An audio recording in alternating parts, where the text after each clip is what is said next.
For a majority, you need 320. Even if all the Conservatives voted yes, he needs dozens more from other parties. Now, there are 24 former Conservatives, but there's very little support elsewhere, and we know that Labour and the DUP won't support it, and the Lib Dems won't either too. So there's little chance of voters from other parties and the SNP, etc., joining in. Bianca is there. You've run the arithmetic. Can he do it?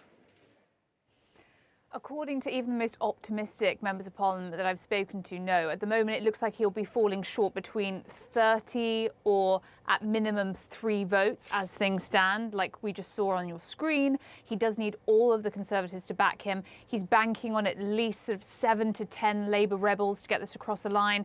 But if we think back to the fact that Theresa May's deal was defeated by 230, then 149, then 58 votes. This looks like it could fail with just a handful of votes, which for people who've been working on this for 3 years and are desperate to get it over the line will be frustration untold, I think.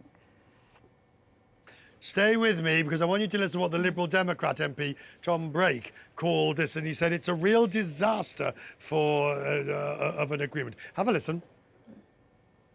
This deal, far from being excellent for the United Kingdom, as Boris Johnson claiming, is in fact disastrous for British business, amongst others. So when you have the pharmaceutical sector, the automotive sector, food and drink, aerospace saying Boris Johnson's deal will have a very negative effect on those sectors, surely most people can see that this is a bad deal for the United Kingdom, and it's clearly, from the DUP's point of view, a bad deal for Northern Ireland, because what it does is it increases the chances that in the years to come, the relationship between Northern Ireland and Dublin will strengthen with Brussels, and will end up perhaps seeing Northern Ireland leave the United Kingdom and reuniting with the Republic of Ireland.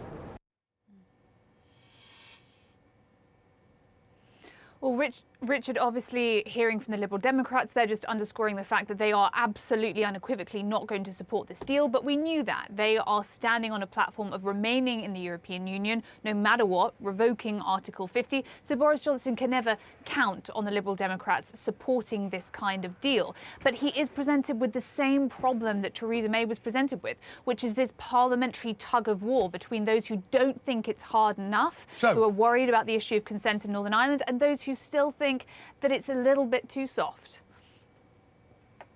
So ultimately, we're going, or the UK is heading towards another election, because if we just logically think about the order of things, you have the session which votes it down on Saturday, you have the letter for the extension, you've now got January the 31st. There is only 2 roads thereafter. One is an election, the other's a referendum.